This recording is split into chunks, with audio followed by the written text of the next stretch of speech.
bonjour à toutes et tous, bienvenue sur First Print, votre podcast comics préféré, et vous commencez à vous habituer à cette introduction avec la voix un petit peu cassée. Je suis Arnaud Kikou et nous sommes en compagnie de Corentin aujourd'hui, bien entendu, puisqu'on ne peut pas se passer de lui. Mais si, tu peux essayer. C'est vrai, ça pourrait être une expérimentation, mais figure-toi que je suis toujours techniquement inféodé à ma promesse de faire un livre audio sur l'homme qui assassinait les femmes avec sa bite. Et donc ça arrivera peut-être en 2021. C'est la bio de Armie Hammer. Ouais, non, c'est juste un vrai bouquin, vrai quoi. Mais on en reparlera plus tard. Aujourd'hui, on se retrouve pour un nouveau Back Issues VO spécial Future State, puisque hélas, on s'est un peu lancé là-dedans et on aurait dû anticiper la chose.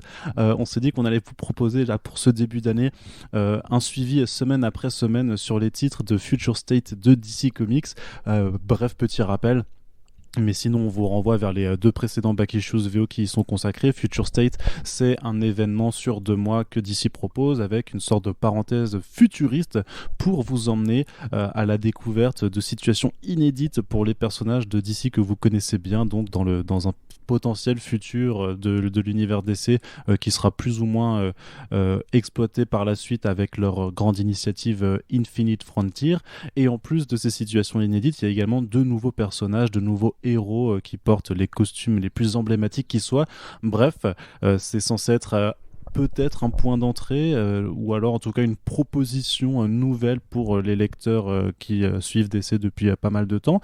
Et avec Corentin, donc, on est là pour vous en dire ce qu'on en a pensé semaine après semaine, et on va commencer pour cette semaine 3 des publications de DC Comics avec le titre Superman Worlds of War. Mais avant ça, j'ai envie de te demander, Corentin, comme pour la précédente émission, on est toujours un petit peu chafouin sur le Future State, c'est toujours pas joli. Qu'est-ce qu'on en pense au bout de 3 semaines, histoire un petit peu de préparer nos auditeurs et nos auditrices. Là, c'est un petit bonus qui est parmi toute notre programmation.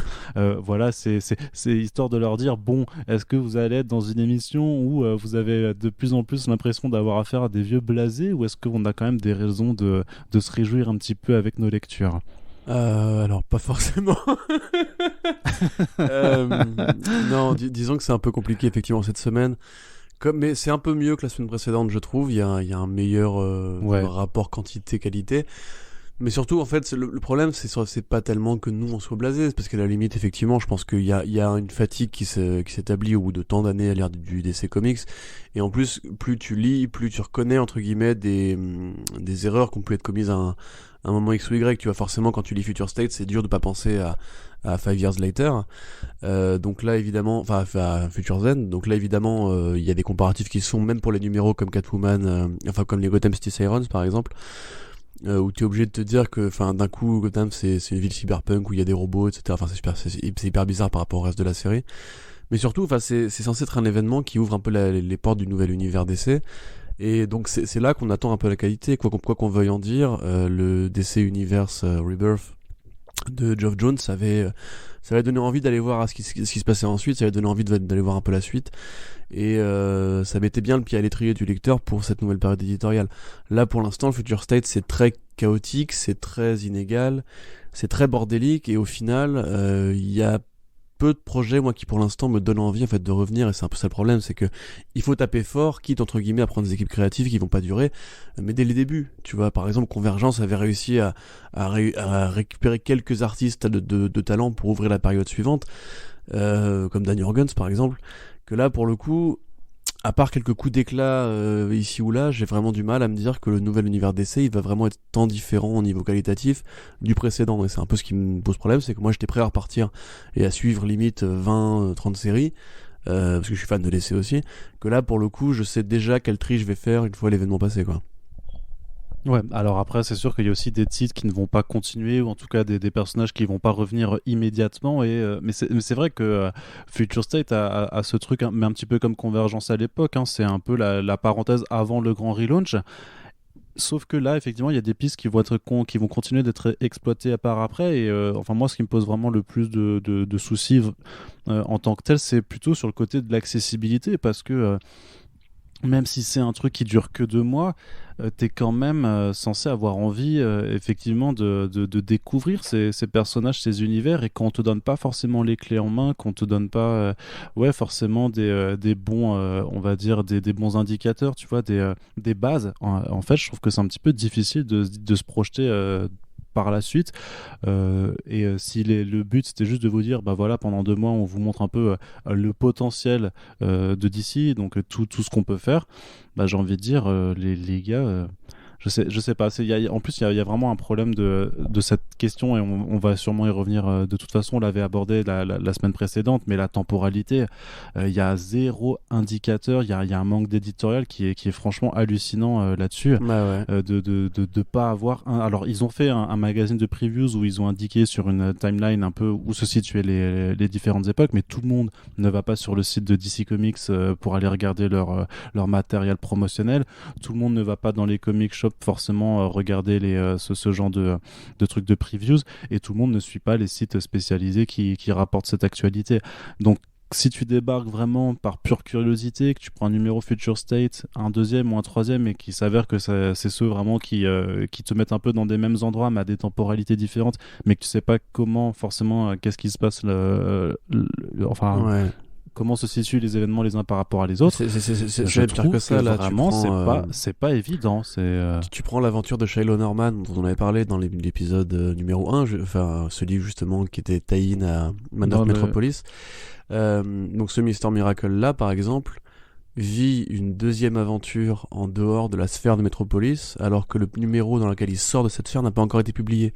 C'est-à-dire qu'il y a même des... Enfin, ouais, alors ça c'est une erreur que je trouve vraiment c'est une erreur industrielle, hein, qui est vraiment symptomatique, tu vois.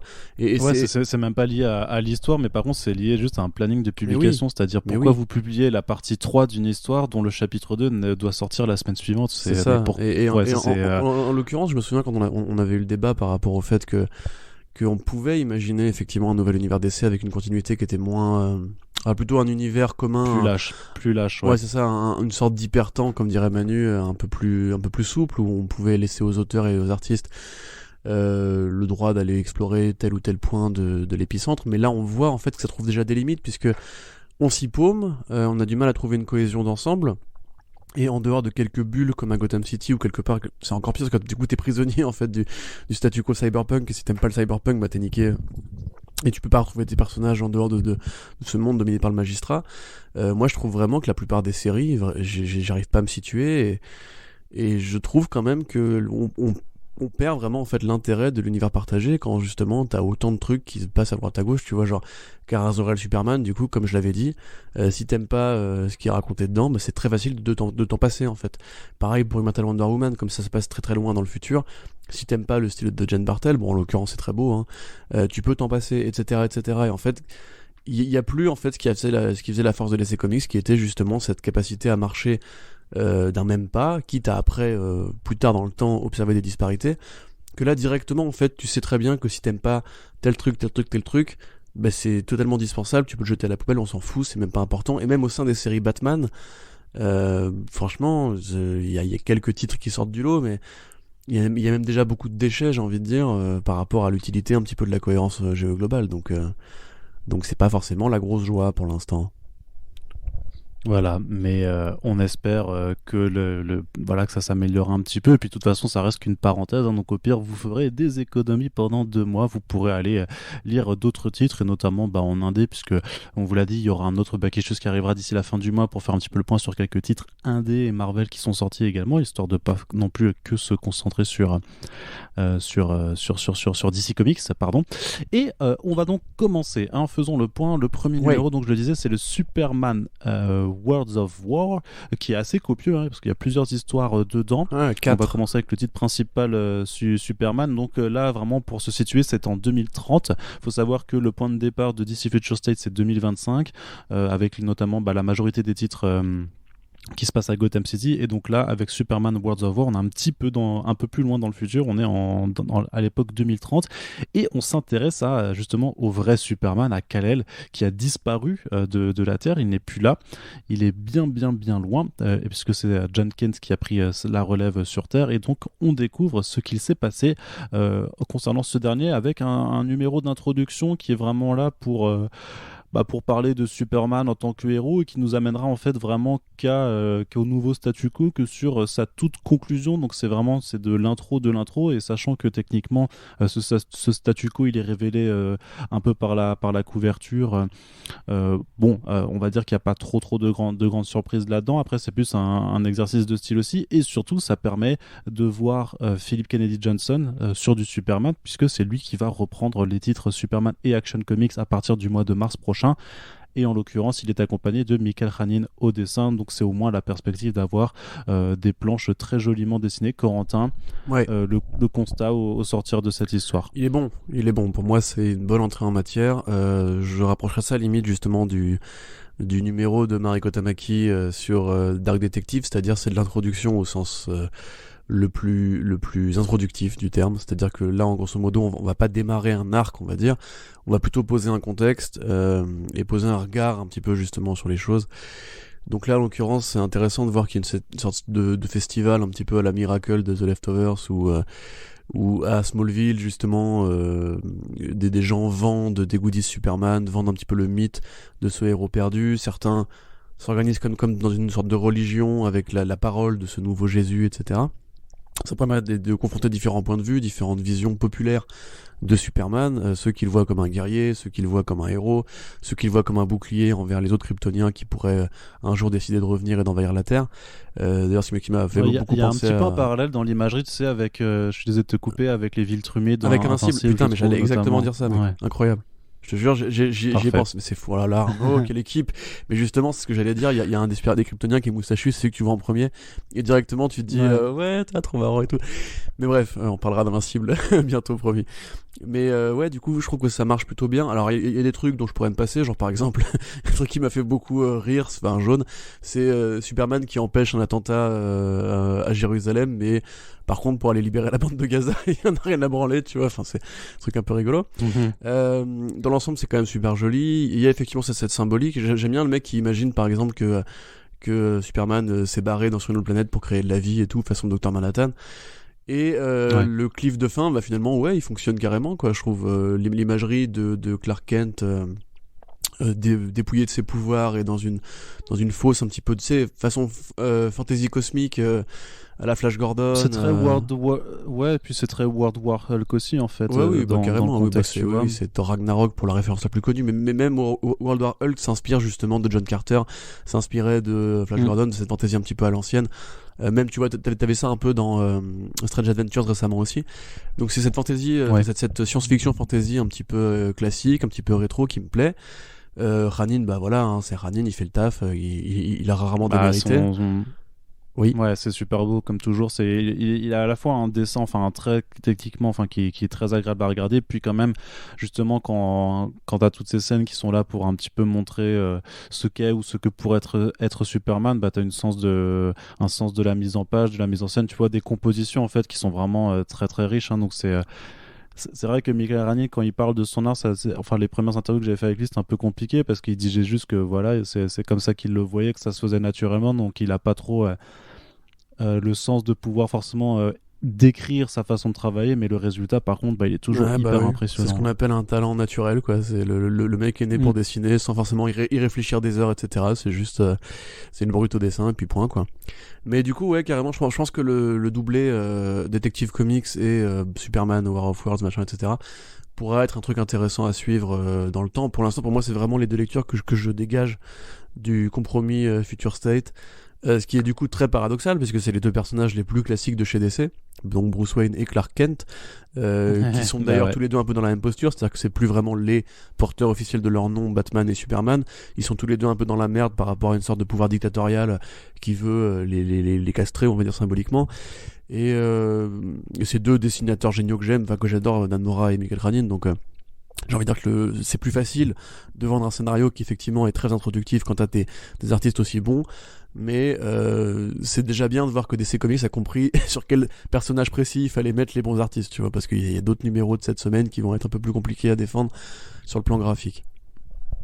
Ouais, alors justement pour aller à la suite, parce que voilà, c'est Superman Worlds of War, c'est un numéro d'anthologie, puisque voilà, c'est un peu le principe de publication de DC Comics sur Future State, c'est de faire vraiment des histoires qui se suivent de façon séparée et compilé dans une seule publication, et c'est quelque chose qui sera d'ailleurs reconduit pour certains titres dans l'Infinite Frontier. Et là justement il y a un petit peu ce problème avec le numéro Mister Miracle, puisque c'est a priori la partie alors même si c'est marqué Time and Effect Part 1, c'est quand même une histoire qu'on te dit qu'elle se passe après les événements de Superman of Metropolis 2, qui à l'heure de publication de Superman Worlds of War n'est pas encore sorti. C'est-à-dire que même si le point de départ a priori c'est un point de départ en tant que tel, ben on te dit quand même, en fait ça se passe après un numéro qui est pas sorti. Alors j'imagine que la manœuvre c'est de te dire vite faudra que tu ailles lire le numéro qui sort la semaine prochaine pour savoir ce qui s'est passé. En l'état, c'est pas non plus très malin, parce que c'est l'utilisation de Shiloh Norman dont il y a déjà une autre histoire qui était justement en cours de publication dans cette précédente publication Superman. Donc c'est un petit peu confusing, comme disent nos amis anglophones. Oui, puis c'est littéralement la suite, puisqu'on t'explique que grosso modo il a quitté Metropolis sous cloche. Après la Metropolis Ménagerie qui a commencé au précédent numéro de Superman. Donc là, franchement, c'est assez aberrant de voir ça, mais bon, bref, peu importe. Comme pour le premier numéro, c'est très agréable à lire, c'est très léger, il se passe pas non plus des milliards de choses. Tu suis juste Norman dans une petite aventure, voilà, tout à fait, comment dirais-je, un niveau humain, terre à terre, quoi. Mais je trouve ça assez mignon, mais en même temps, pareil, encore une fois, c'est le dessin qui fait un peu tout, le style de Delandro qui est très joli, très agréable à l'œil.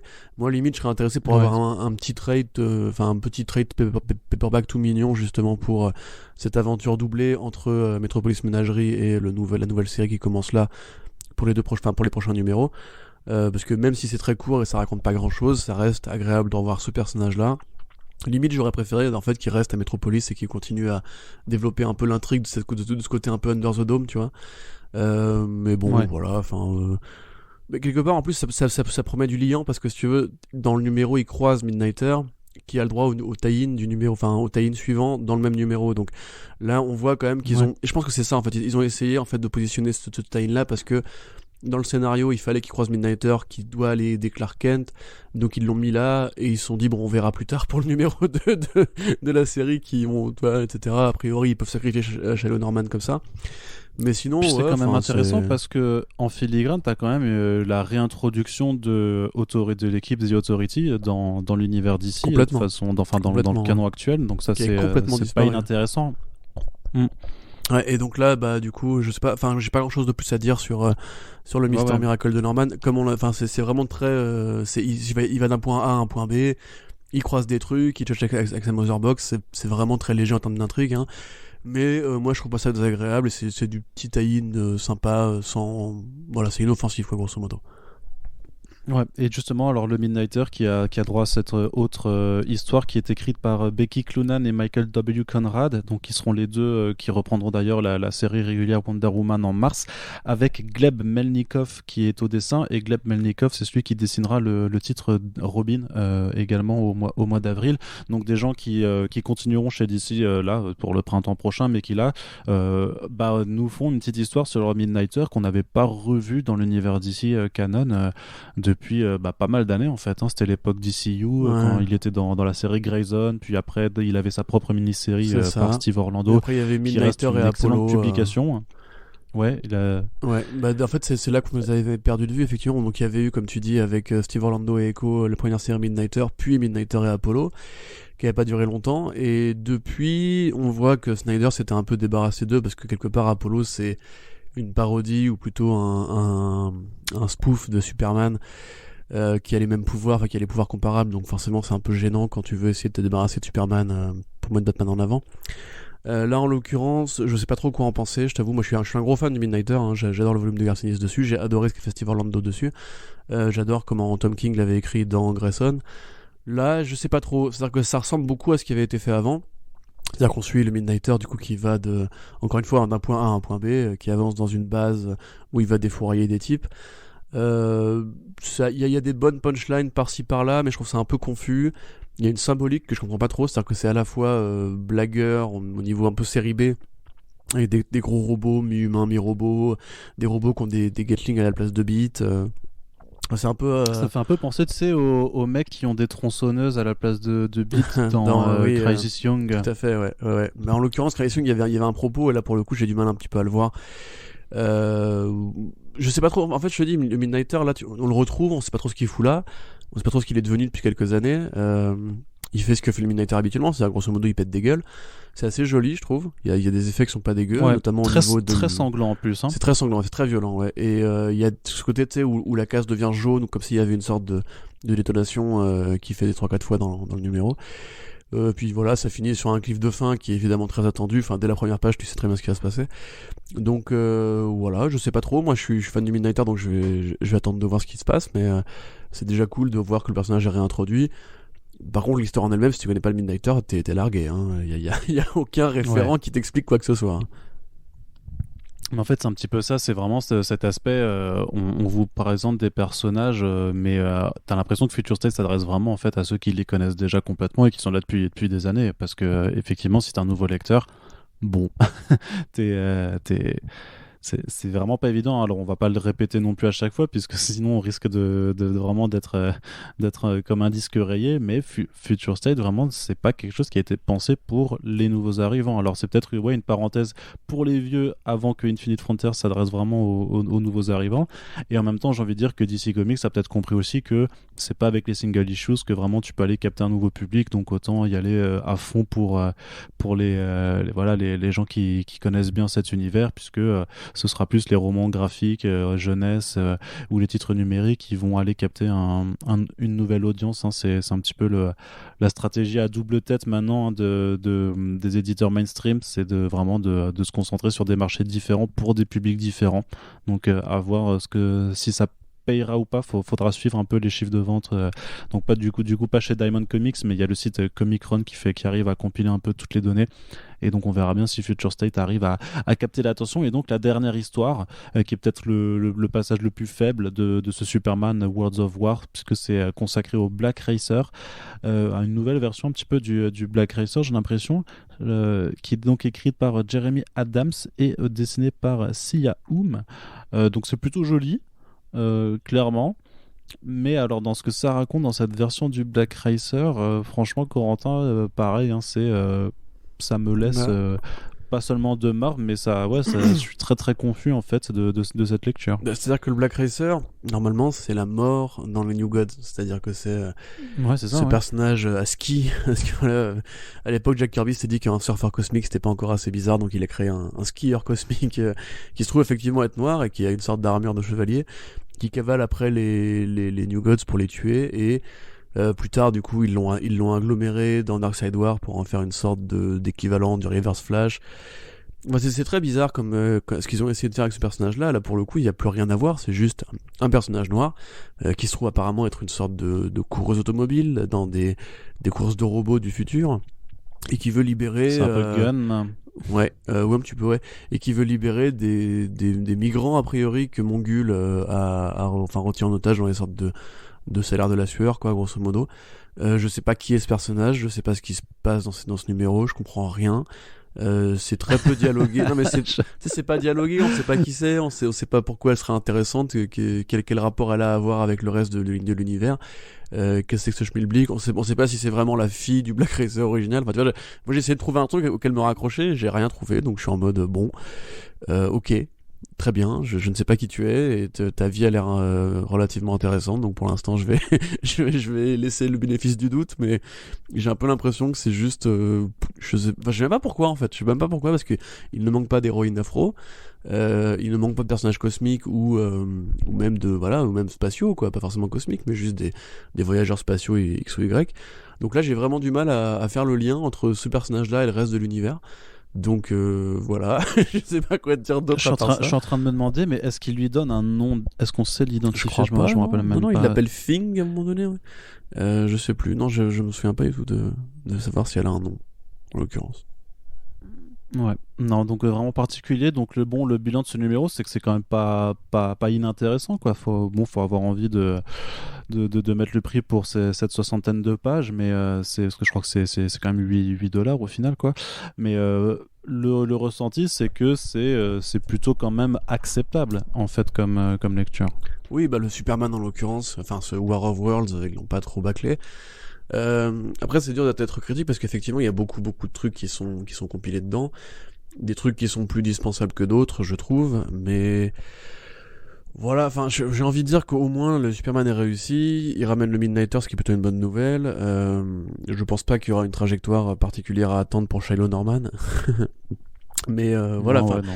c'est assez dense. Et encore une fois, dans le compromis entre guillemets, lecture des backups, tu vois, qu'ils avaient prévu de remettre à terme avec justement plusieurs séries compilées dans chaque truc. Pour l'instant, bon, alors il y a le piège du différentiel qualitatif, mais justement tu peux trouver au sein d'un même numéro un truc qui va un peu sauver la donne si le numéro principal, enfin si l'histoire principale te séduit pas plus que ça. Donc de ce côté-là, le format est réussi, je trouve. Par contre, effectivement, j'ai vraiment, il y a des trucs que j'arrive pas à comprendre. Pourquoi mettre le Black Racer à cet endroit-là? Pourquoi absolument vouloir mettre l'histoire de Shiloh Norman là, alors que justement elle est pas encore finie dans le numéro, enfin dans l'autre série principale. Enfin, je comprends pas tout, je t'avoue, mais voilà. Très bien. On va passer du côté de Wonder Woman maintenant, parce que la deuxième grosse anthologie de cette semaine, c'est Future State Immortal Wonder Woman, avec une histoire principale qui est écrite de nouveau par Becky Cloonan et Michael W. Conrad, donc ceux qui vont reprendre Wonder Woman par la suite.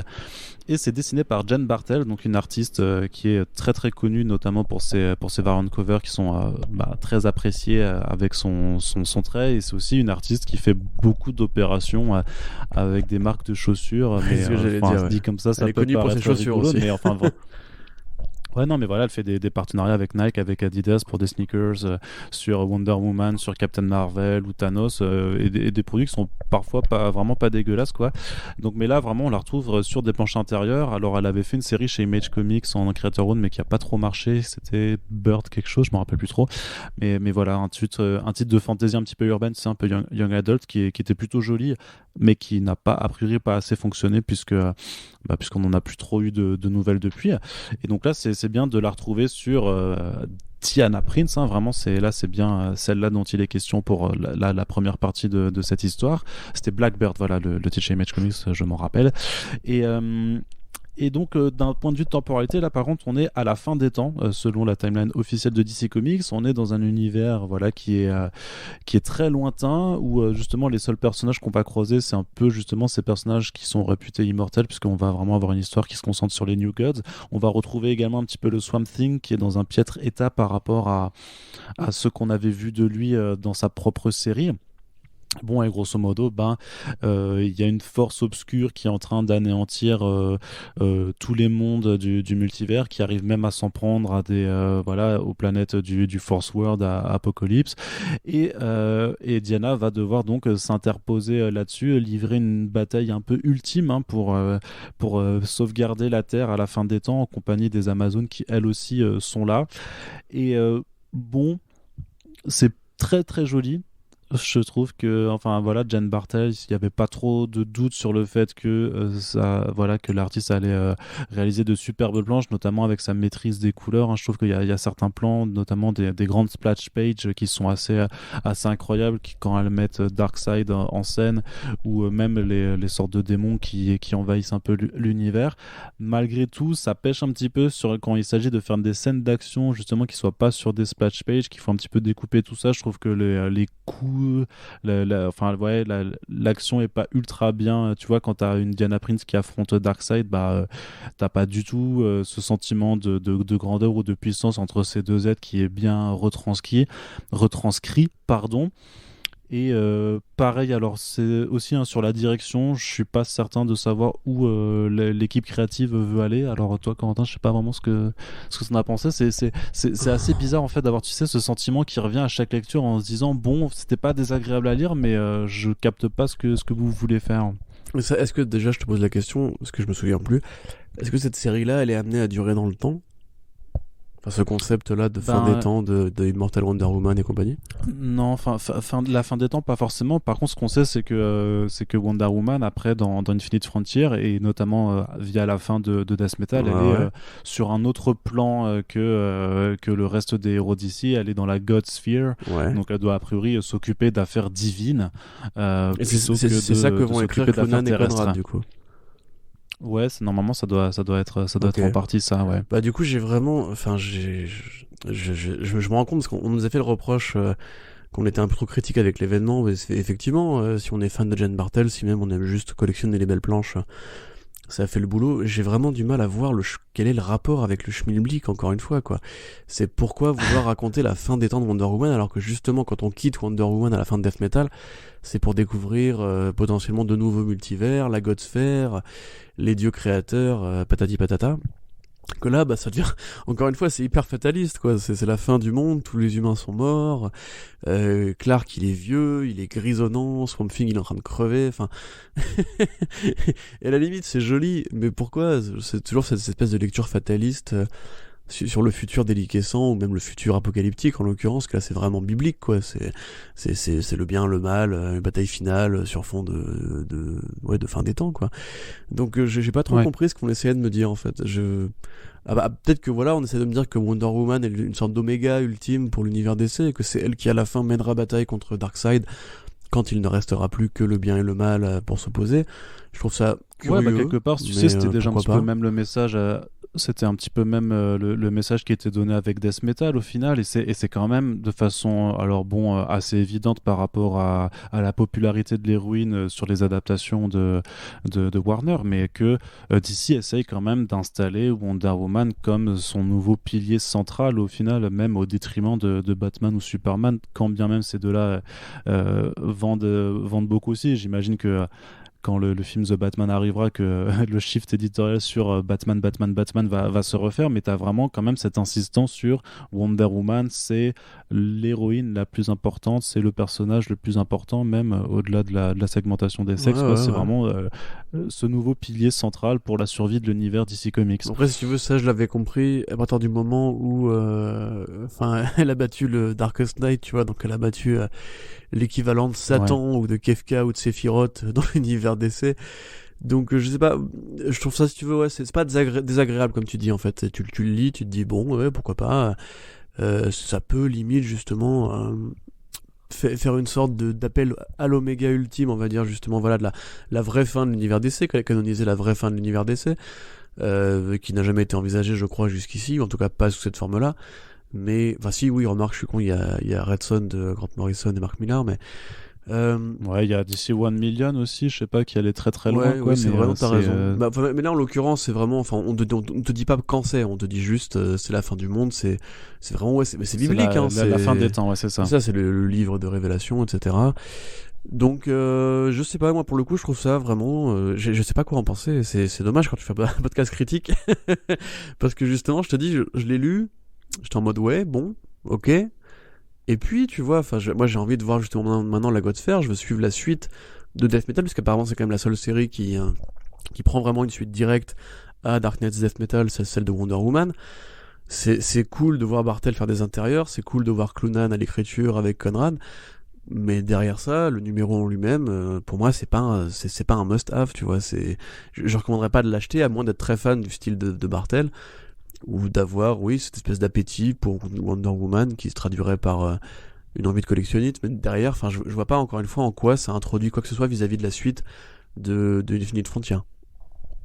Ouais. Après, peut-être que c'est nous qui passons à côté vraiment du but éditorial et qu'on n'arrive pas à se prendre au jeu enfin pas du what if non plus, mais de vraiment de se dire observer un petit peu juste ce qui peut ou ce qui va se passer très très loin dans le futur et juste laissez-vous porter par par cet ultime combat porté par Diana Prince qui est l'Amazon, la Wonder Woman, the ultimate super héroïne, tu vois, de tous les temps.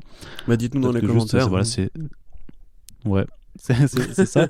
Et donc tu as une deuxième histoire qui est sur Nubia, donc qui est là écrite par L. McKinney et qui est dessiné par Alita Martinez, donc une équipe créative féminine 100% pour cette histoire qui replace donc Nubia en tant que Wonder Woman plutôt du présent, puisque là ce titre lui ne se passe pas à la fin des temps mais bien à notre époque, en tout cas du coup dans le futur proche de l'univers d'ici.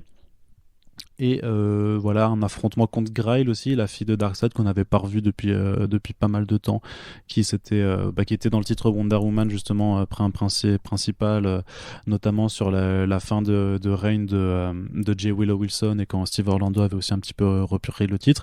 Donc quelque part, c'est pour montrer que Nubia va avoir également un rôle important en tant que Wonder Woman, et on sait qu'on la retrouvera normalement aussi par la suite, puisqu'elle était bien présente sur le teaser de Infinite Frontier.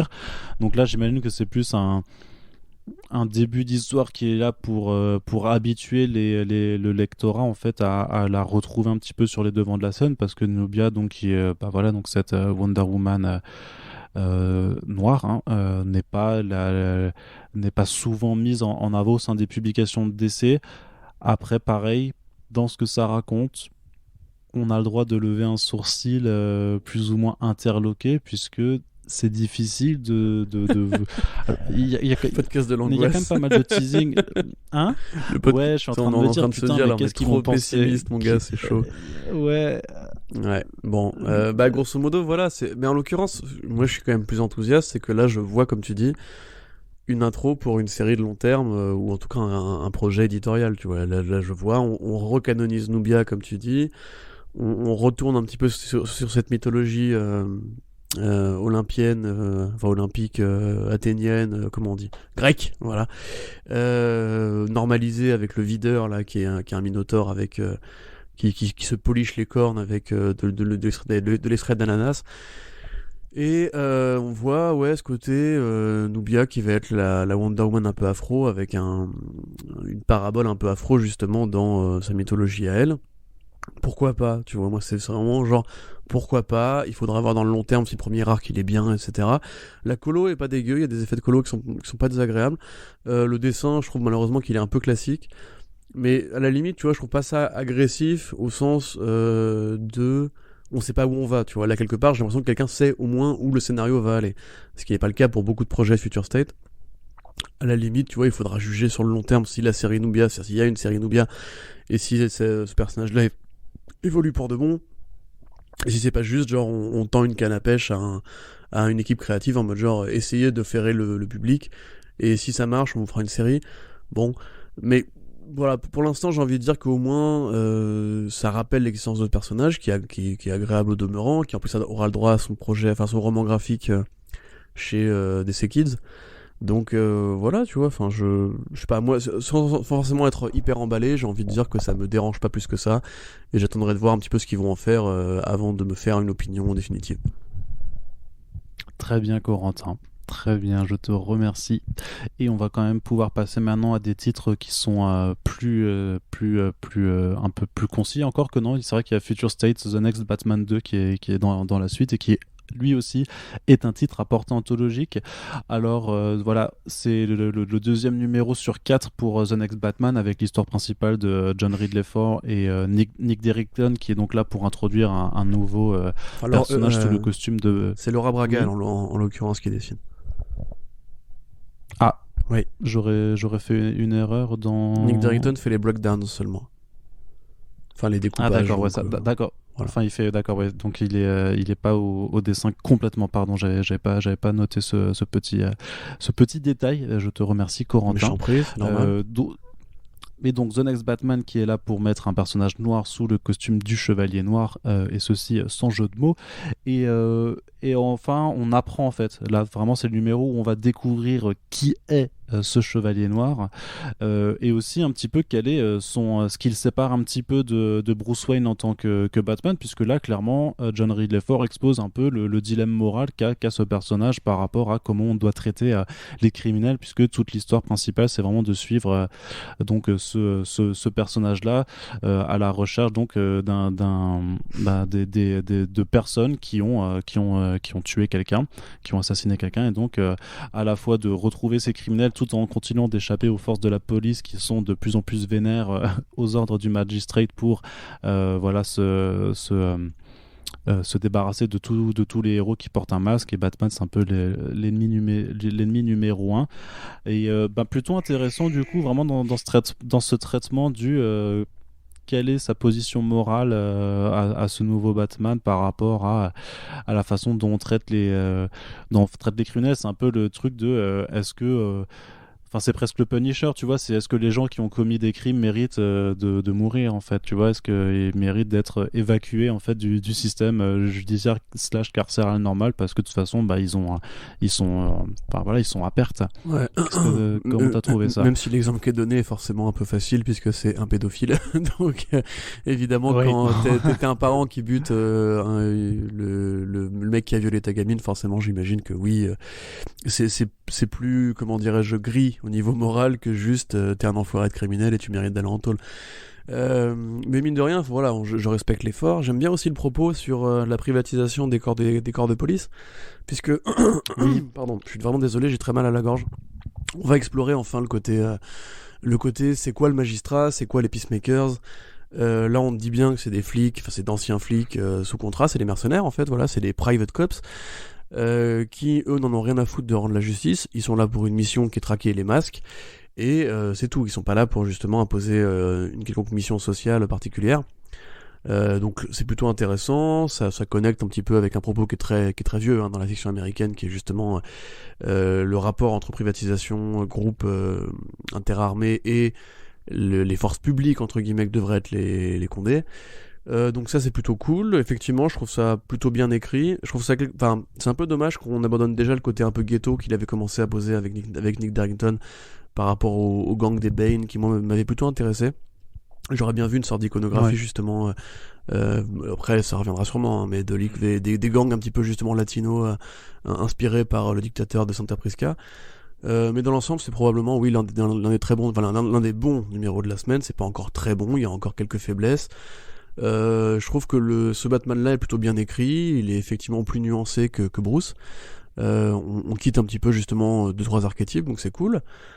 Et puis voilà, à la limite, le vrai reproche que j'aurais à faire, c'est pas spécialement sur le scénario, enfin la qualité, on va dire, plastique du scénario ou du dessin, c'est plus la motivation, on va dire, de cette nana qui assiste, bon, je vais pas dire quelle relation elle a avec le Batman, mais qui assiste du coup le maire dans cette espèce de projet un petit peu de sécuritarisme, où elle veut venger sa fille qui serait tombée aux mains des masques, etc.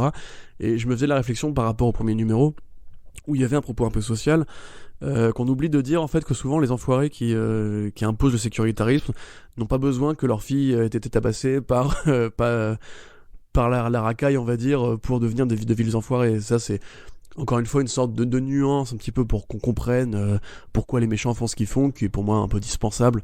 Tu peux très bien imaginer que dans le futur que les politiciens ou les corrompus aient gagné, et voilà, point. Enfin, il n'y a pas besoin de mettre une sorte de justification en mode ouais, mais c'est pour manger sa c'est vrai fille, que t'as etc. pas besoin effectivement de mettre une justification familiale pour justifier qu'il y a des personnes qui ont juste soif de pouvoir et qui sont juste des contrôles fric et qui veulent juste asseoir leur domination sur une population. Et puis, justement, le pouvoir corrompt. Il n'y a pas besoin d'avoir effectivement des affaires familiales derrière pour expliquer que le pouvoir corrompt. Ouais, puis c'est un paravent qui est très facile parce que forcément tu es obligé de te mettre à sa place, tu vois. Tu dis ouais, mais si moi ma fille nanana.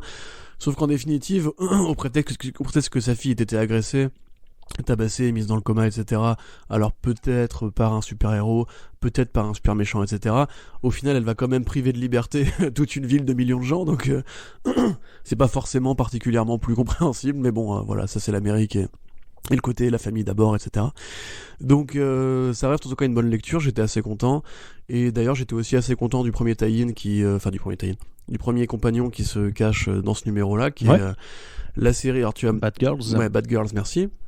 Alors là j'ai du mal à la situer au niveau temporel, encore une fois, c'est parce qu'on avait retrouvé spoiler dans le numéro Robin Eternal, où là pour le coup elle était totalement libre de ses mouvements. Là, en l'occurrence, elle est en prison. Alors, je pense que par rapport au Nightwing qui sort cette même semaine, vu que là on est en prison, je pense que que l'histoire Batgirl se déroule après Robin Eternal, mais qu'elle se déroule avant Nightwing. Voilà. Par rapport à la situation des personnages. Je pense. Alors du coup, série carcérale où on suit grosso modo le point de vue de Cassandra Cain et de Spoiler. Alors, on pourra se poser la question de la caractérisation de cette spoiler qui est devenue hyper, comment dirais-je, hyper sassy, hyper bresson, en mode c'est un peu la Han Solo du bail. Elle fait des commentaires sarcastiques, elle est un peu noire, un peu grise, en mode alors que spoiler en général, enfin c'est Stéphanie Brown, elle est hyper sympa, elle est hyper poupie et tout. Mais bon, voilà, on va dire que c'est pas gravissime, c'est le futur, etc. Donc là, ouais, le côté carcéral m'a plu, le côté retrouver un petit peu le sens des bad girls et en créer une sorte de petite communauté à elle, ça m'a plu aussi. J'aime bien l'ambiance un peu dépouillée, un peu sombre qui se dégage de tout ça et qui quelque part est agréablement dessiné parce que c'est un dessin qui est assez léger et assez propre. C'est Anneke qui dessine, je crois, qui fait un travail tout à fait correct pour justement contrebalancer un peu avec la noirceur du scénario. Parce qu'il y a un petit air de Joel Jones dans l'ancrage, tu trouves pas, dans le trait? Putain, mais t'es obsédé par Joel Jones, frérot. Non, je suis pas obsédé, mais je trouve franchement quand tu regardes certains des visages, tu regardes certains des visages et rappelle-toi des numéros où elle dessinait Catwoman par exemple, je trouve qu'il y a vraiment ou même Lady Killer, il y a un certain air de ressemblance, je trouve. D'accord. Mais je ne te juge pas. Mais bon. Non, je sais pas, ça m'a pas frôlé l'esprit, mais peut-être. Faudrait que je compare. Mais grosso modo, voilà. Ce que je voulais dire par rapport à ça, c'est que justement, avoir choisi Anneke pour une série, grosso modo, de zoulettes en prison, tu vois, pour le côté un peu Beach Planet du bordel, c'est agréable parce que justement, le Future State, c'est quand même super bresson depuis un petit moment. On va parler de Shazam tout à l'heure et de ce que fait Panzika, par exemple, en termes de graphisme, pour essayer de contrebalancer un peu la légèreté du scénario, ou l'inverse. Que là, pour le coup, voilà, grâce à ce dessinateur-là, ça devient finalement moins sombre que ça ne pourrait l'être. Et que ce personnage-là, oui, mis en cohésion dans un huis clos un petit peu de prison, ça fonctionne, quoi. J'ai envie de dire que dans le côté univers partagé, justement, où tu vois différentes situations à différents points de vue, là au moins on apprend un peu des trucs, on voit un peu ce qui est arrivé aux Bad Girls depuis tout ce temps-là. C'est assez glaçant d'ailleurs de voir le sort qui est réservé à Barbara. Et ça explique justement d'où est-ce qu'elle était passée depuis le début. Donc non, moi je trouve que ça marche et pour le coup c'est un complément intéressant au reste de la mythologie Gotham. Ouais. Par contre, le point faible de cette anthologie, ce sera sûrement le dernier récit, Gotham City Sirens, qui est écrit par Paula Savenbergen, qui est dessiné. Alors, c'est une triple équipe créative parce que Rob Hines s'occupe vraiment des breakdowns, donc vraiment juste de poser le cadre, tandis que c'est Emanuela Lupacchino qui dessine, qui fait les crayonnés, et c'est Wade Von Grau-Badger qui s'occupe de l'ancrage, avec donc ensuite des couleurs de John Callis, et du coup on reconnaît pas du tout, je trouve, le style de Lupacchino qui est bien plus agréable d'habitude. Là ça ressemble vaguement à du sous Amanda Conner, et encore un petit peu dans l'approche, mais c'est vraiment pas très très beau, quoi. Et alors par contre l'histoire avec ce robot fabriqué par un industriel qu'on essaye de retourner contre son maître parce que ça permettra de déjouer un petit peu les plans du Magistrate. Et en même temps, c'est très sérieux. Et en même temps, t'as plusieurs scènes où elles vont juste dans des bars, dans des boîtes de nuit pour danser. Et c'est censé être. Faire des références à Sex and the City. Je sais pas. Ouais, c'est ça. C'est trop. Enfin, j'ai rien. Enfin, j'ai trouvé ça nul, quoi, pour le coup. Pour le coup, j'ai vraiment trouvé ça vraiment inintéressant au possible. Là, vous avez vu la gradation de la vie de Arnaud qui passe de c'est trop bizarre à j'ai rien compris à en fait c'est nul. Très honnêtement, je trouve vraiment ça a rien à foutre là, ce numéro il sert à rien. Il est limite pas cohérent avec la série Catwoman qui sort la même semaine, ce qui est génial du coup. Par rapport à Gotham City où on t'explique que grosso modo, bon maintenant ils ont... Alors la police a des drones, ok. La police a des armures qui font un peu du voyant lumineux. Mais là il y a carrément des androïdes, enfin mais mon dieu, mais en fait t'as deux séries d'encablures. T'en as une où c'est juste Black Mirror, c'est vaguement exagéré par rapport au présent, où t'as vite fait des hologrammes et des vaisseaux volants. Dans la série d'à côté, c'est Cyberpunk, mais à fond les ballons. Enfin, c'est trop bizarre, il y a aucune cohérence générale. Puis ouais, c'est pas bien écrit, quoi. C'est pas bien écrit. Ça cherche une sorte ça cherche à faire sourire. Tout en étant pas drôle, et puis ouais, ce qui se passe dedans, tu t'en fous, quoi. Enfin, tu peux vraiment, franchement, ne le lisez pas, hein. Moi, je vous conseillerais de prendre le numéro The Next Batman 2 parce que dans l'ensemble c'est bien, mais ce truc-là il sert à rien, il apporte rien. Préférez plutôt lire Catwoman si vous voulez lire du Catwoman, l'écriture qui est...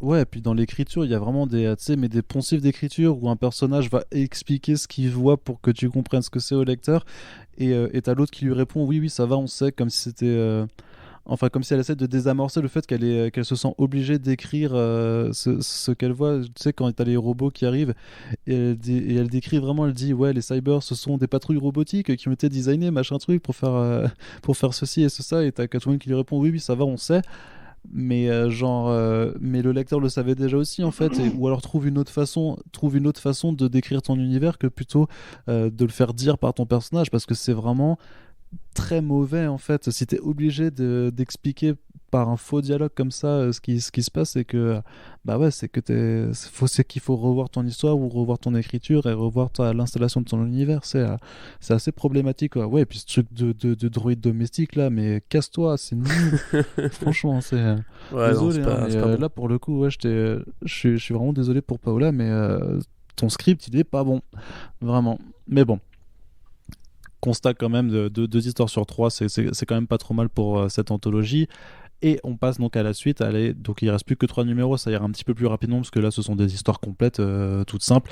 Donc le numéro sur Nightwing, qui est écrit par Andrew Constant, que je ne connaissais pas, ou pas bien en tout cas, puisque je crois qu'il débarque chez DC, mais dessiné par Nicolas Scott, que là on connaît très très bien. C'est du très joli Wonder Woman avec Greg Rucka, mais aussi Black Magic avec Greg Rucka également. Donc c'est aussi sur Earth 2 qu'elle avait dessiné à l'époque des New 52. Elle était vraiment excellente. Donc ouais, Nicolas Scott c'est le feu, et c'est d'ailleurs très joli sur cette représentation de Gotham City, donc qui a priori en termes de temporalité, ouais, ça se passe comme je te l'ai dit avant, après Bad Girls, puisque alors bon, voilà, on se demandait ce que foutait Barbara Gordon dans Bad Girls. Bah là elle est de nouveau en activité, donc a priori c'est qu'il s'est passé quelque chose depuis le segment Bad Girls, donc ça c'est juste pour essayer de se replacer un petit peu. Mais donc voilà, Nightwing qui est un peu le héros de la résistance des masques,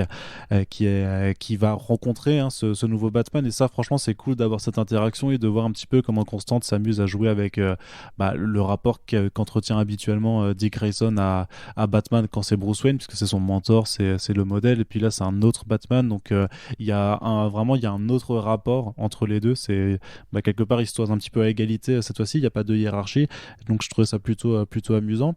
Et ma foi, le contexte est plutôt intéressant, mais et ça, je l'aurais également dit dans une critique écrite qui est sur Comics Blog pour ceux qui lisent aussi nos écrits. Le scénario tient surtout, enfin le numéro tient surtout parce qu'il y a Nicolas Scott qui le dessine, et ça aurait été dessiné par l'équipe créative là par exemple de Gotham City Sirens, ça aurait été un désintérêt plus que poli que j'aurais affiché pour le titre. Là en l'occurrence, si je suis intéressé, c'est aussi parce que graphiquement ça m'emporte. Je sais pas si c'est un avis que tu partages, cher Corentin. Je te trouve un peu rude par rapport à l'écriture. C'est pas transcendantal, mais il y a des interactions qui marchent. On voit un Nightwing plus tactique, qui est passé vraiment en mode commando, même il y a une économie dans les dialogues, tu vois, qui marche bien, enfin qui matche bien, je veux dire, justement quand Nightwing un petit peu envoie chier les hommes du magistrat, tu vois, les interactions fonctionnent. Tu vois aussi qu'il est plus brutal, genre il pète le fémur du gars et tout. Quelque part, moi justement, je reconnais pas trop le trait de Scott dans les structures corporelles. Après bon, c'est vrai, parce qu'on a plus l'habitude de l'avoir dessiné des personnages féminins ou bien des contextes très différents que ce monde cyberpunk.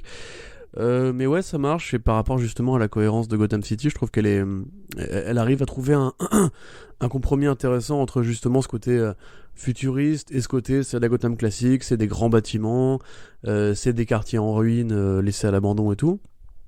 Donc pour moi, j'ai pas grand chose d'autre à dire que ça fonctionne. Je suis content de revoir Nightwing, le vrai Nightwing, tu vois, par Rick Grayson, ce mec qui s'est barré de Gotham parce que je sais pas quoi. Enfin bref, là pour le coup c'est le vrai Nightwing qui est de retour, et effectivement, comme tu dis, c'est l'un des major players, on va dire, de Gotham maintenant, parce qu'il a quand même été Batman lui-même, il est plus ou moins de force équivalente. Il a tout l'apparat un petit peu tactique, technique, militaire de Batman. Donc voilà, j'ai hâte de voir la suite, j'ai hâte de voir Batman et Nightwing combattre ensemble les hommes du magistrat, ce qui va être forcément des scènes d'anthologie par Nicolas Scott où tu vas les voir côte à côte en train de péter des gueules. Et puis ouais, c'est un petit peu comme pour les Bad Girls, tu vois, t'as l'impression que DC quand même fait l'effort de comprendre quel personnage le lecteur a envie de suivre à Gotham. C'est triste pour Tim Drake du coup. Mais voilà, enfin tout le monde peut pas être bon partout. Mais ouais, enfin moi ça m'a convaincu. Ils auraient pu nous ouais, parce qu'ils auraient pu nous faire des séries sur Duke Thomas Signal vraiment en solo, ou pire sur Harper Row. Ah, c'est clair. Ouais, mais après tu vois, t'as l'impression qu'ils ont aussi un peu trié justement dans les trucs qu'il fallait entre guillemets mettre en avant.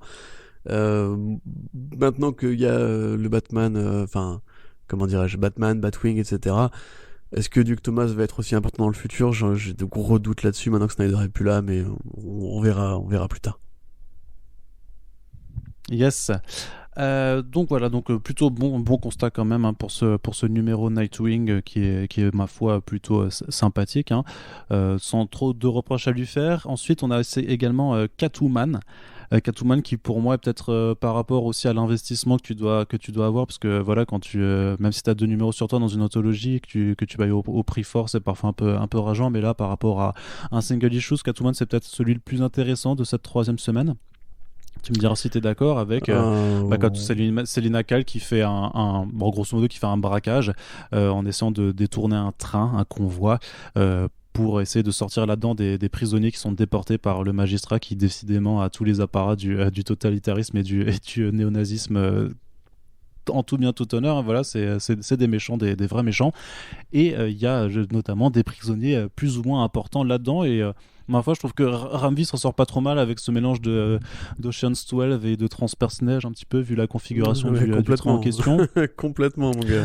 Et ça fonctionne plutôt bien parce que c'est des concepts qui sont plutôt cool. C'est très raccord avec le personnage de Catwoman et à ce qu'elle ferait de toute façon dans ce genre de contexte. Ça met un petit peu d'éléments de continuité par rapport à son relationnel avec un Bruce Wayne qui est censé, on le rappelle, être mort, hein. C'est pour ça qu'il y a un autre Batman dans Gotham City. C'est un peu ce que nous avait montré Mariko Tamaki, de ce qu'il en est vraiment dans Dark Detective. Et puis il y a Otto Schmidt au dessin, et puis là aussi, hein, comme pour Nicolas Scott sur Nightwing, avoir Otto Schmidt qui dessine cette histoire, ça donne forcément un attrait supplémentaire. Puis en plus le design, pour le coup, ça va, tu vois, c'est pas comme ce qu'on avait vu, tu sais, dans les Arkham Knight, où c'était trop robotique, trop armurier, trop Arkham Knight, le jeu, justement. Là, on est dans un autre délire. Puis, là, c'est beaucoup plus cyberpunk japonais, quoi. C'est vraiment, on dirait limite du manga, quoi. C'est le train hyper rapide, hyper techno, la police du futur, tu sais, avec les espèces de... On a remplacé les dirigeables à Gotham par des espèces de grands vaisseaux de police qui surplombent la ville. Et puis il y a des détails qui sont cool, tu vois, genre le tag Batman Lives, l'idée qu'Otto Schmidt a de faire de Batman une sorte de symbole de la résistance, avec, tu sais, quand ils font alors je trouve ça un peu ridicule, mais quand ils font le petit symbole justement de Batman avec leurs doigts pour dire, tu vois, non-compliant, grosso modo. Mais pour moi, en fait, le problème de cette série, parce que j'ai bien aimé ce numéro, hein, évidemment, c'est plus le twist de fin où quelque part sape un peu la promesse de Detective Comics, enfin de Dark Detective. Alors, je sais pas exactement où ça se situe par rapport à... Parce que c'est comme ça, c'est... Justement, ce qui est un petit peu bizarre, c'est que ce Catwoman-là, ça se situe en 2025, alors que Dark Detective, c'est en 2027. C'est-à-dire qu'en fait, grosso modo, ce qui arrive à la fin... Mais c'est pas possible. Si. Bah non, techniquement. Si, non. C'est pas possible. Si, c'est ce que j'ai vérifié dans le DC Nation, hein, qui exposait la timeline, mais vraiment donc sur leur page, il y a marqué en 2025, il y a bien le titre Batman et Catwoman, et Dark Detective c'est en 2027, donc D'accord. Le problème, c'est qu'on peut pas en parler sans spoiler la fin du numéro. C'est-à-dire que techniquement, quand Bruce Wayne est censé mourir dans une ruelle, ce qui nous est présenté dans Dark Detective, c'est arrivé après les événements de Catwoman, quoi. Ou alors, on sait pas, on verra en fonction de ce qui est présenté dans le 2e numéro. Mais ça rend les choses de toute façon, tu vois, toujours plus confuses, en fait. Il faudra essayer de retracer, une fois qu'on aura tout lu, on pourra peut-être mieux se figurer qu'est-ce qui est arrivé à quel moment.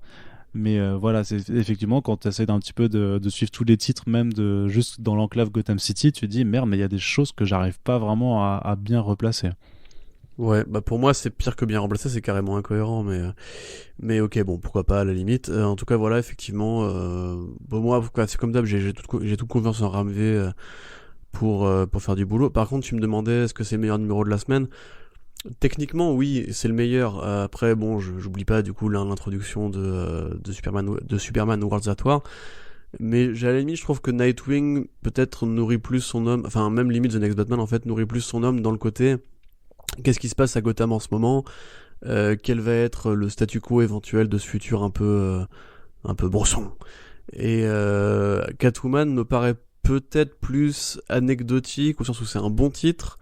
Mais déjà, bon, d'ailleurs, le placement temporel est intéressant. Il se passe avant, entre guillemets, parce que justement, peut-être que Catwoman après va quitter la ville ou je ne sais qu'est-ce. Mais j'ai pas forcément envie de faire un comparatif. Remarque, en fait, les Nightwing, Batman et Catwoman m'ont convaincu cette semaine. Donc, quand même un bon pôle de titres au Batman pour compenser justement les Robin Eternal, les Arkham Knights, etc. qui marchent pas du tout, à mon sens. Donc là, ouais, mine de rien, ça sauve un petit peu les meubles. Mais voilà, là c'est un bilan un petit peu plus général, on va dire, sur Future State. C'est que, bon, déjà personnellement, je trouve que le cyberpunk c'est super risqué comme exercice. C'est facile à rater en fait, hein, parce que si t'as pas forcément un Otto Schmidt au design pour rendre le truc un peu vivant, un peu crédible ou un peu inspiré, en fait, simplement, ça peut vite tomber dans la caricature à la Gotham City Sirens avec les androïdes et compagnie. Et en définitive, je me demande si DC a pas forcément eu, a eu un petit peu justement le piège de cette envie de créer un pôle commun pour les séries Batman, parce que je me faisais la réflexion, si t'aimes pas le cyberpunk, si t'aimes pas la promesse futuriste, si t'aimes la Gotham classique, horreur, thriller, polar, etc., bah là t'es niqué de chez niqué, quoi. Tu dois attendre 3 mois ou 2 mois, 3 mois avant de commencer à recommencer l'ère du Batman qui pourrait un petit peu te plaire, quoi. Donc c'est vrai que moi je suis content de voir Gotham City, de voir Catwoman dans ce côté un peu transpersonnage, mais bon, j'ai envie de dire que Catwoman c'est pas forcément ce que j'attends d'elle, tu vois. Donc voilà, j'espère que ça va quand même vite se finir tout ça et qu'on va retrouver un petit peu de normalité ensuite. Ça dure que 2 numéros, de toute façon c'est mini-série, donc c'est une approche, quoi. Effectivement, c'est sûr que si t'adhères, c'est plutôt banco pour toi, mais si t'es pas client de ce genre d'atmosphère et tout ça, effectivement le truc c'est que t'as 10 publications sur lesquelles tu vas faire une croix, tout simplement, tu vas faire l'impasse, mais quelque part ce qu'on dit aussi, ce qui est bien, c'est que ça te permettra d'aller lire de l'indé, voilà, tout simplement. Peut-être que en fait que du Future States, en fait, c'est juste un move marketing d'Image Comics pour attirer les lecteurs chez eux. Hein, c'est ça. Tu sais, il y a des gens qui ils ont infiltré leurs hommes à l'éditorial de chez DC et tout. Non, les gars, je vous jure, ça va tuer. Ouais, quelque part, c'est pareil, tu vois. En fait, Marvel, ils vont faire Heroes Reborn juste pour inciter les gens à aller lire autre chose, tu vois, à lire d'autres choses. Mais ça marche en plus. Ça. Et on espère que ça marchera. Allez, trêve de blagounette, on termine sur le numéro Shazam de Tim Sheridan et Eduardo Panzica. Donc Tim Sheridan, c'est celui qui avait déjà écrit le numéro sur les Teen Titans qu'on avait déjà chroniqué et dont on avait relevé la sombritude. Et bien figurez-vous que Tim Sheridan, la sombritude, il aime beaucoup ça. Alors Shazam, ça se situe en 2029. On va grosso modo suivre Shazam qui est le leader de la future Justice League of America, donc vraiment c'est pas la Justice League mais c'est la JLA, c'est donc une autre équipe avec un roster ma foi plutôt rigolo, plutôt atypique, et l'affrontement qui va se faire donc dans la prison de Iron Heights, d'où Giganta, Creeper et j'ai plus le nom de l'autre personnage, enfin voilà, il y a une tentative d'évasion, va tourner court quand le Creeper va être assassiné, et donc d'un affrontement basique de super-héros contre super-vilains, on va arriver dans une enquête, et puis il y a quelque chose avec la narration qui essaie de te faire te rendre compte au fur et à mesure que ce Shazam là du futur, il a pas l'air d'avoir il a pas l'air d'être dans son assiette. Corentin, qu'est-ce qu'on pense de Shazam? Alors, j'ai détesté ce numéro. Je trouve vraiment. Oui, j'ai détesté. Je trouve que c'est peut-être le plus mauvais. Enfin, je sais pas si je peux dire le plus mauvais. C'est aussi des sensibilités personnelles, tu vois. Pour moi, Shazam, c'est censé justement rayonner avec des trucs comme l'espoir, la candeur de l'enfance, la magie, etc. Ce qu'on avait fait de Geoff Jones m'avait beaucoup plu. Ce qu'on avait fait même dans les trucs comme Future Zen, il y avait un numéro dessiné par Lee Weeks et je crois d'ailleurs écrit par Dan Jurgens qui était super agréable.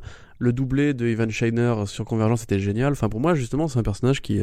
Et même quand Geoff Jones l'avait fait dans les backups de Justice League, parce que là, je faisais référence à la série qu'il avait fait récemment, mais même antérieurement, où c'était un Billy Batson plus tête à claque et tout, ça finissait quand même par être justement assez joyeux, enfin assez en tout cas familial, famille recomposée et tout, c'était quand même plutôt cool. C'est ce qui a inspiré le film Shazam d'ailleurs quelque part, qui est une comédie, hein, donc je pense que DC a conscience de ce qu'il faut faire avec ce personnage-là. Et là, c'est Bresson comme un album de Damso.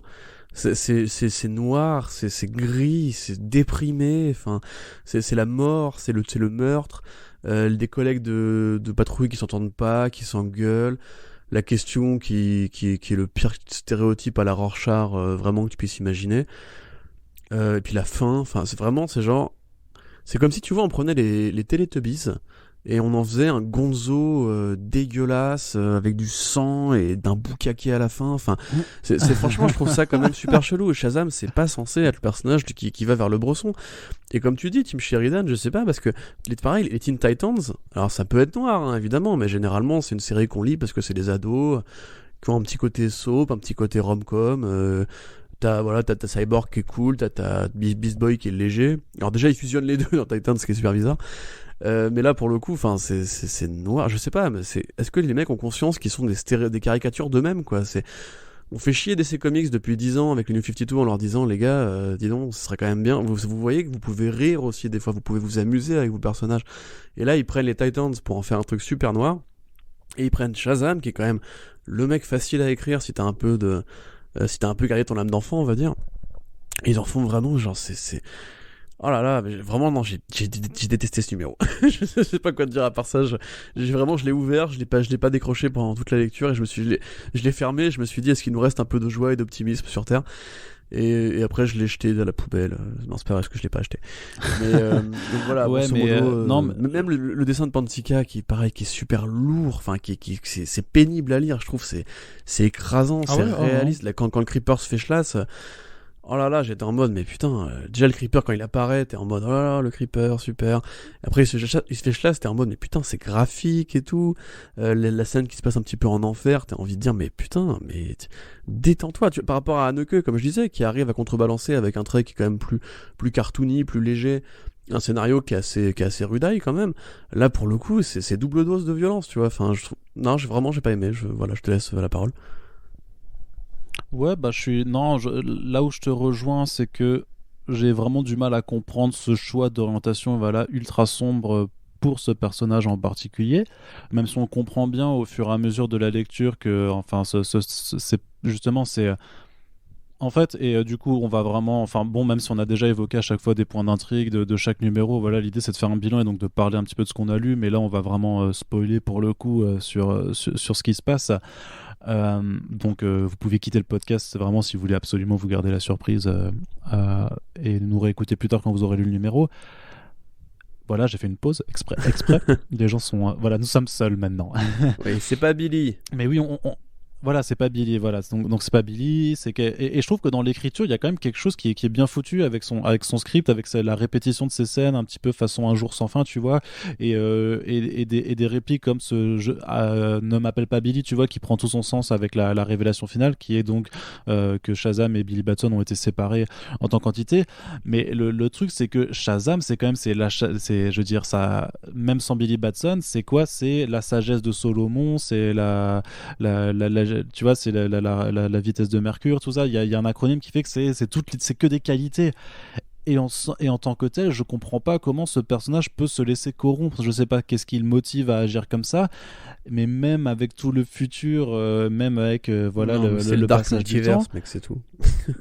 Ouais, tu vois, c'est pas possible. Shazam, c'est l'incarnation de qualité divine. Ça ne peut pas être. C'est pas un personnage qui peut faillir comme ça, même en étant séparé de la candeur de Billy Batson. Et ça, c'est une incompréhension. Enfin, c'est une faute d'écriture qui, effectivement, est magistrale. Alors, pour le coup, j'ai pas. Je finis, je te laisse enchérir. Pour le coup, j'ai pas, comme toi, détesté le numéro parce que, bon, personnellement, moi, j'aime bien cette approche du style de Panzica. Et si tu veux, je suis pas réfractaire aux histoires sombres, au fait qu'on puisse vraiment salir un peu l'image de certains héros, donc j'ai pas détesté, et parce que je trouvais que dans le script il y avait quelques effets de style qui étaient plutôt bien amenés par rapport à ce que ça voulait raconter, mais effectivement la lourdeur, elle est implacable là-dessus, et reste ce sentiment de j'ai pas détesté ce que tu m'as fait lire, mais par contre pourquoi t'as fait ça, et surtout à quel moment DC Comics valide cette putain d'orientation? C'est clair, Je veux dire, c'est quoi le prochain step? C'est de faire de Jimmy Olsen un violeur, limite, tu vois. Je veux dire, c'est le seul truc le plus bresson que je peux voir, ou alors transformer Captain Carrot en Happy Tree Friends, tu vois. Je sais pas non, ça serait qu'est-ce bien, que tu peux faire de plus. Ouais, mais bah vite fait, tu vois. Mais c'est clair que faire de Shazam un meurtrier comme ça, un truc un peu ultra cynique, c'est quand même l'un des derniers bastions pour casser l'innocence de tes personnages que tu pouvais faire. Et ouais, c'est à croire que les New 52 que les reproches ont pas été compris. Et on verra bien ce que ça donne dans la suite du numéro. Mais pareil, quand tu vois le film, enfin, tu sais, moi, c'est une casserole maintenant pour moi. C'est mon 4 sur 5 à Shazam, parce que j'ai trouvé ça vraiment, vraiment cool à faire comme film. Et que l'aspect comédie, justement, et très, très grand enfant, bah, ça fonctionnait, que c'était vraiment la bonne approche sur le personnage. Et même si c'est pas un grand film, et ça, il n'y a pas de souci à le reconnaître, je l'ai aimé, mais je sais que c'est pas un bon film en tant que tel. Mais ouais, qu'est-ce que vous branlez? Le personnage, il va revenir. Qu'est-ce que vous nous donnez ça à lire? C'est quoi le message? Quel est votre but? Est-ce que vous voulez casser vraiment absolument ces héros? Et puis, ouais, enfin, je sais pas, levons un toast à la mort de l'innocence, quoi. Définitivement, tu vois, je sais pas. Tim Sheridan, je ne sais pas ce qui t'est arrivé dans ta vie, mais ça doit être douloureux, en tout cas. Mais c'est là qu'on voit justement Corentin. que Geoff Jones c'est plus forcément le capitaine qu'il était avant. Mais je pense pas qu'il aurait permis que ça se passe, ce genre de choses-là, tu vois. Parce que même si Shazam n'a pas été hyper présent pendant les New 52, ça restait cette présence un peu rassurante qui apparaissait de manière ponctuelle. En backup de Justice League. Voilà, mais c'est pas pour rien qu'on a filé justement à Doc Shaner le dessin de la double série, la mini-série en deux dans Convergence. C'est parce que justement, Shazam, il est associé à une iconographie, et même les rares moments où Shazam a été vraiment un personnage négatif, comme par exemple dans Kingdom Come de Mark Waid Alex Ross, t'avais déjà à l'époque justement cette espèce de décalage entre ce personnage-là qui était manipulé par Luthor et qui gardait ce sourire permanent en fait. C'est-à-dire que le Captain Marvel, donc le personnage de Shazam qui s'appelle Captain Marvel, il sourit toujours, et depuis qu'il a été inventé dans Fawcett, il est caractérisé par ce sourire et ses yeux fermés, cette espèce de sourire un petit peu confiant, un petit peu smug, etc. Et justement, c'était le décalage qui rendait le truc intéressant dans Kingdom Come. Mais même dans Multiversity Underworld, quand Grant Morrison décrit vraiment Billy et le Captain comme deux personnages différents, où il y a vraiment une séparation de leurs identités et de leur personnalité, mais le Captain, c'est un mec bien. Enfin, c'est pas parce que tu retires Billy au Captain que ça devient un sale enfoiré, mais un mec aussi tourmenté. Ouais. Là, il est tourmenté, mais on dirait un thriller des années 70, quoi. Et après, je comprends très bien, il y a des gens qui vont aimer, parce que le numéro, effectivement, encore une fois, techniquement, est pas mauvais, au sens où il est écrit, il est dessiné, il n'y a pas forcément de faute majeure, mais c'est la caricature de DC Comics, c'est les Tales from the Dark Multiverse, tu vois. On va prendre du Bresson et le faire encore plus Bresson. Honnêtement, moi, j'ai pas compris, et j'attends toujours une bonne série Shazam qui retrouve un petit peu, justement, l'esprit des convergences, l'esprit des Thunderworld, l'esprit, en fait, qu'on n'aura jamais dû quitter, parce que, mais DC qui veut faire des séries pour enfants, il y avait un volume de Jeff Parker d'ailleurs par exemple sur Shazam qui était un roman graphique jeunesse qui était vraiment super cool, et bah voilà, moi j'aimerais bien une série ongoing là-dessus. Je veux dire, si DC veut faire des produits pour DC Kids, Shazam c'est le personnage parfait, c'est un gamin, depuis qu'il a été créé il parle aux gamins, et là pour le coup ils en font l'exact inverse, l'exact opposé. C'est la série la plus noire de cette semaine, franchement, très honnêtement, c'est la série la plus noire de cette semaine, et le héros c'est Shazam. Enfin, il y a pas un truc à déconner au bout d'un moment. Après la proposition, j'étais content de revoir justement la nénette de Deathstroke, là, la petite Renoir qui peut devenir hyper grande. J'étais content de voir cette espèce de Justice League un petit peu paranoïaque et tout, mais il fallait pas pour moi mettre ce personnage là en avant particulièrement. À la limite, justement, si tu veux faire une série noire, y a plein de personnages qui peuvent s'y prêter de manière beaucoup plus consensuelle. Effectivement, Tim Sheridan, j'aimerais bien lui parler pour voir si le genre, quand le mec voit qu'il fait beau, qu'il y a du soleil, que les oiseaux chantent, il est déprimé, il sort un fusil, je sais pas. Mais pour le coup, non, ça m'a pas du tout parlé. Et honnêtement, je trouve qu'il y a un problème philosophique avec le Future State pour l'instant, c'est que DC n'arrive pas à s'épanouir autrement que dans la déprime.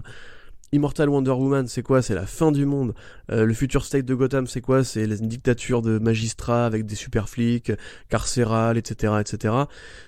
Superman, il s'est barré, il a plus ses pouvoirs, il doit combattre des mecs dans une arène. Midnighter, il tue des gens. Enfin, tout est noir, quoi. Laissez-nous un petit peu respirer. Normalement, DC, c'est aussi la diversité des styles et des tons. Et il n'y a pas genre la ligne classique qui doit être que noire, et à côté on fait des titres sur DC Kids qui peuvent être plus légers. Normalement ça devrait cohabiter tout ça, et je trouve que pour l'instant c'est pas le cas du tout, et qu'il y a vraiment une sorte d'obsession pour...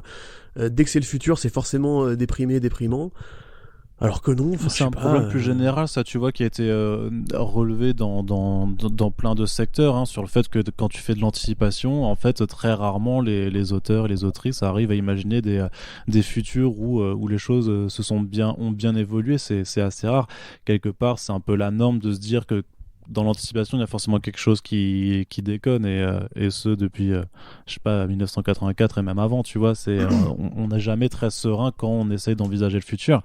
Mais c'est vrai que c'est pas obligé je sais pas, à ce point dramatique. La machine à explorer le temps de Wells, il y a le futur déliquescent, mais après il va un peu plus loin, et du coup l'humanité a survécu, est devenue plus... Enfin, je vais pas vous raconter la machine à explorer le temps, mais... Je dis pas, hein, évidemment, t'as raison, la science-fiction généralement est considérée comme un genre qui est un peu déprimé, mais encore une fois, il y a différentes façons de le faire, et puis même moi je dis pas que je veux du bonheur et de la naïveté et de l'innocence. Moi, ce que je voudrais à la limite, parce qu'à la limite, tu vois, le titre là, en l'occurrence chez ça, est même pas tellement de l'anticipation, c'est le futur, mais ça pourrait être le quotidien de la Justice League 2.0, tu vois. Mais juste, tu prends au hasard Saga, tu prends au hasard même Deadly Class, tu vois, enfin, t'as des partis pris graphiques, des partis pris esthétiques, une variété, entre guillemets, dans les concepts qui peut faire que... La Gotham, c'est juste très cyberpunk, le reste de l'univers, il est très futur, post-présent, mais il n'y a pas grand-chose qui a changé au niveau technologie. Et c'est juste, en fait, les personnages qui sont même sombres. Alors que, je suis désolé, mais par exemple, là, ils ouvrent la porte du côté un petit peu spatial avec Superman. Bah, le futur, je sais pas, ça pourrait être l'humanité qui a conquis Mars, et qui essaie d'implanter une civilisation sur place, tu vois, il y a des trucs à faire, je veux dire, c'est pas forcément... Il y a 10 ans, en 2011, quand on imagine... Ben, tu vois, c'était il y a 10 ans, c'était déjà un peu la merde. On se disait pas que 5 ans plus tard, ça allait être forcément la fin des temps. Il se trouve que il y a eu le Covid entre-temps qui du coup me donne tort, mais on peut très bien imaginer que juste on part d'un point A et on extrapole un petit peu et les qualités et les défauts d'une société pour voilà, faire un truc un peu plus digeste, parce que là pour le coup je trouve que c'est pas digeste, c'est que un truc pessimiste, négatif, et il y a d'autres façons de le faire, déjà de manière plus ironique éventuellement, de manière plus construite, ou de manière plus variée. Mais par exemple, tu vois, tu pouvais imaginer que Billy Batson allait explorer les mondes de la magie que Geoff Jones a commencé à présenter, et continuer ce qu'il avait fait de son côté, mais dans le futur, tu vois, en imaginant un Billy adolescent, qui, voilà, je sais pas, apprend la magie aux côtés des sorciers, tu vois, enfin, il y a des trucs à faire, quoi, et non, et à la place, on a cette espèce de côté, ouais, thriller politique, avec un Shazam qui est mais c'est un dingue, quoi, t'as l'impression que le mec va exploser, qu'il va arracher la tête de la question et tout, enfin, je sais pas. Bah, à mon sens, c'est un manque d'imagination, en fait, c'était ce côté pessimiste, et c'est un truc que DC fait très régulièrement. Dès qu'ils ont plus d'idées, on revient au pessimisme. Et c'est dommage de le faire pour un relaunch, encore une fois, qui est censé un petit peu être la porte d'entrée vers un nouvel univers. Ouais, après, c'est pas encore le relaunch, là, c'est l'entre-deux avant le relaunch, mais je te rejoins sur le fait que c'est dommage de vouloir forcément verser à fond dans ce pessimisme, surtout que du coup, ça fait des podcasts qui sont aussi très pessimistes. Voilà, ça déteint directement là-dessus, mais on espère quand même qu'on vous a pas trop déprimé, puisque nous ne sommes qu'amour, nous ne sommes que joie malgré tout, hein. Nous, on est, bah, voilà, vous connaissez notre ressenti, et je t'avoue que je pense, bon, on fera de nouveau le bilan sur la semaine 4, puis après peut-être que pour le deuxième mois on fera un gros récap à la fin pour savoir si nos impressions ont été confirmées ou pas, parce que sinon ça va vraiment être redondant, et on n'a pas envie de vous saouler voilà, pendant 8 semaines de suite à vous dire c'est trop bresson, c'est trop déprimant. Voilà, on fera plutôt un truc comme ça, mais en tout cas merci de nous avoir écoutés encore pour ce 3e récap de Future State. La semaine prochaine il y aura donc l'ultime récap du premier mois, et ensuite je vous l'ai dit, on fera un gros bilan à la fin du second mois, puis après en mars on fera forcément un petit suivi aussi sur le relaunch, le vrai l'Infinite Frontier, pour voir s'il y a un petit peu plus d'optimisme dans le présent que dans le futur. Corentin, merci d'avoir été avec moi pour cette émission. N'oubliez pas de partager les podcasts de First Print pour aider le podcast à croître et à être pérenne pour l'année en cours. Vous pouvez également réagir à l'émission dans les news sur le Tipeee, auquel vous pouvez également participer, et nous en profitons une fois de plus pour remercier toutes celles et ceux qui continuent de nous soutenir semaine après semaine. Merci de votre écoute et à très bientôt pour les prochains podcasts. Salut! Salut!